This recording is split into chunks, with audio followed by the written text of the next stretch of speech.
Hey beer tubers, Ryan here, back with another episode of San Diego Beer Vlog. Thanks for joining me. We'll be doing something I've done before, and that is review a variation of a beer that I've yet to review. So today we're going to take a look at Stone Smoked Porter. Two variations of this beer. One is the vanilla bean version, where they put in actual vanilla beans into the beer, and the other one is when they actually put chipotle peppers into the beer. So this is the first time they bottle these variations. They've had growler fills of both before. The vanilla beans usually shows up a little more often than the chipotle version. But I already got them poured out since we're doing a 2-for-1 review. I haven't done one of these in a long while. So appearance wise, I mean, they're pretty much identical. Good carbonation. Definitely not opaque. You get ruby red notes around the bottom of the glass, like into dark mahogany. You know, away from the light, it looks like a really dark brown. Both have similar heads, which are sort of very tan color. So first up, let's get the aroma on the vanilla bean version.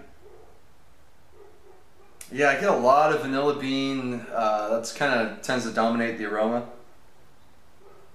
A little bit of breadiness, a little bit of a roasted character. I mean, you get some faint hints of the smoke. They use peated malt in this beer, so you get a touch of that underneath. Yeah, that's about it I'm getting on that one. Let's try the chipotle version. Oh yeah, definitely get that right away. Yeah, that's very prominent. Very spicy, smoky. I mean, it kind of doubles up on the smoke. The peated malt, along with the smokiness from the chipotle peppers. Definitely pepper dominated on the aroma. Yeah, it just really brings out the peated smoke on there. The kind of roasty character isn't as prominent, and the breadiness isn't as prominent. So let's see. Based on, you know, this potentially having heat and this not, let's go with the vanilla first. Time to dig in. Cheers.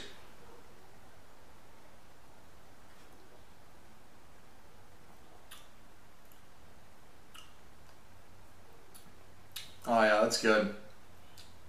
A ton of vanilla up front.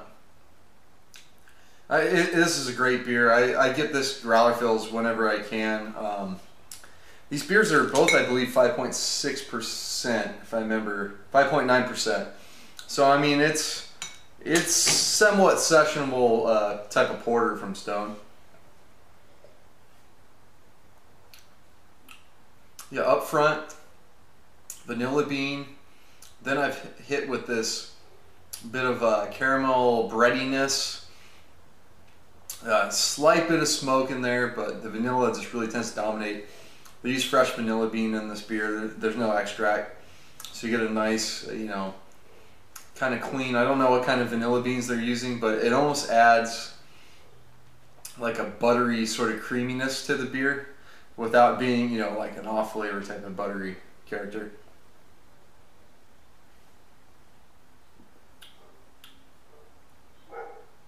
Midway through, you get little hints of chocolate, little hint of roast. Not super complex, but man, it's just delicious. The vanilla bean just works really good with that typical porter character. Add in a touch of the peated malt to add that kind of earthy smokiness to it. Yeah, this works really well. This is a great beer. Okay, so let's try the chipotle version.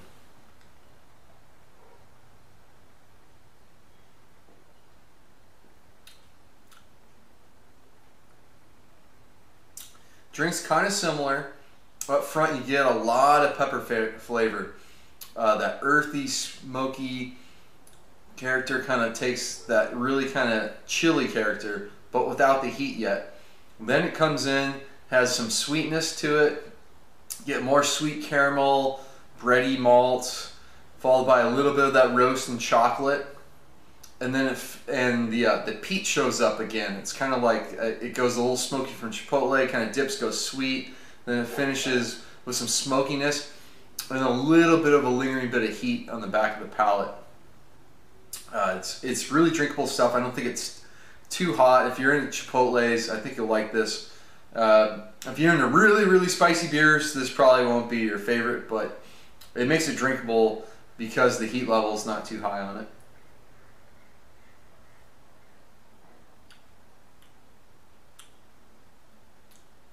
Yeah, I mean, that can build up maybe a little bit, but not too much. Overall, both beers, they kind of have the character, the extra element kind of up front, followed by that sweetness, and they finish fairly dry.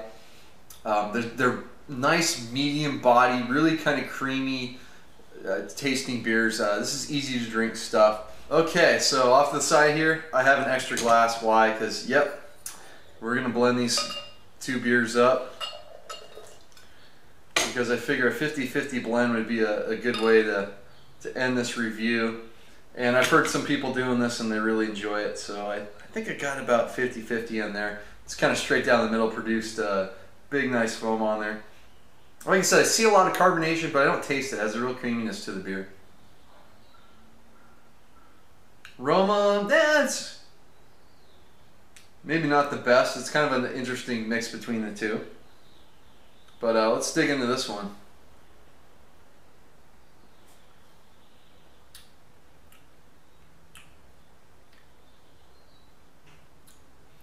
I think the vanilla tends to dominate, but it's a little more muted with the Chipotle. Maybe it needs a little more of the Chipotle version in there. Might have underpoured that one.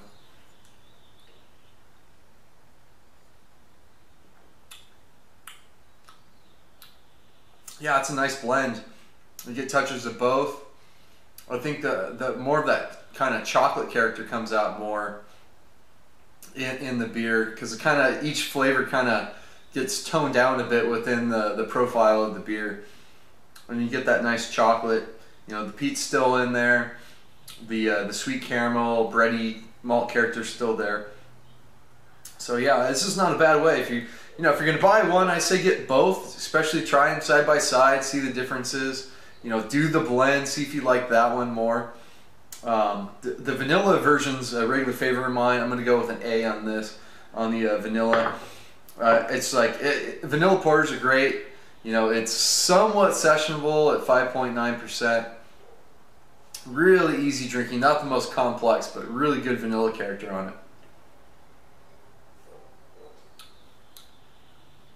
Yeah, like intense vanilla up front, especially after drinking that blend. You just get a really nice, but not completely overpowering, and it works well with the smoke. For the Chipotle version,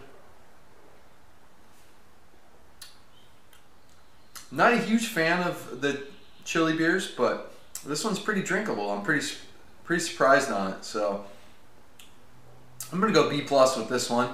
Just the vanilla, I just love vanilla, especially with this porter, so it works so well.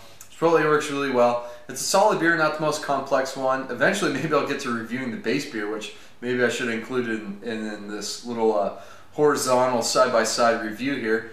But it's a solid beer from Stone. If you get a chance, try their imperial version of this, which is called Suitable for Cave Aging, which is a tribute beer. I forget for who, but check it out on draft if you see it.